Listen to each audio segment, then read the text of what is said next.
Hi guys, I wanted to give you a different view of what we saw in class today. So if you remember, I took the wheel and I put the magnet on it, and we shone the projector so that we could turn the magnet round and round and round, and see how its shadow actually related it to that linear motion.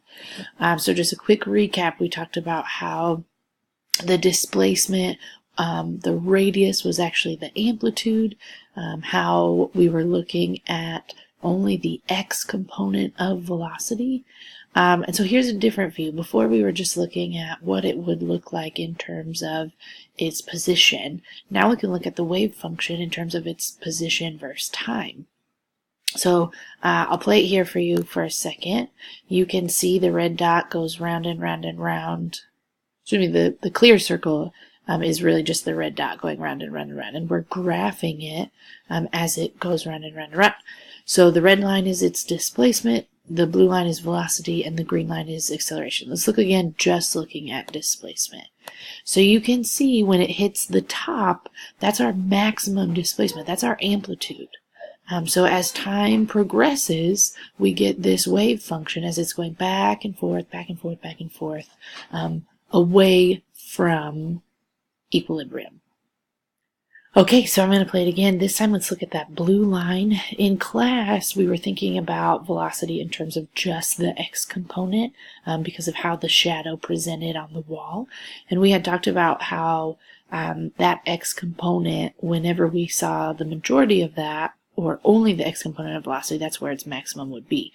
For this demo, it looks like it's the y component is showing us a maximum velocity. So we're thinking about this not as a top-down view, but looking at it vertically.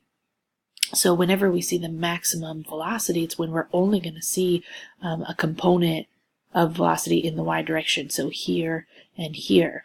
Whereas at the tops, we only see velocity as an x component, and so that's when it's going to be 0. So let's watch it again. Watch just that blue line. You can see here we have a maximum. It's going to decrease, increase, decrease, increase, decrease, increase. Back and forth, back and forth. Okay, so this time we're going to look at acceleration. We know what's happening in terms of the velocity as it's increasing and decreasing back and forth as it goes round and round that circle. So let's look at this green line. Right now there isn't one, which makes sense because we're at our maximum velocity. It can't get any faster, so we can't be accelerating.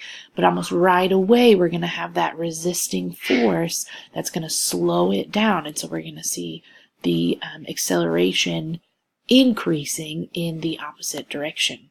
There it goes.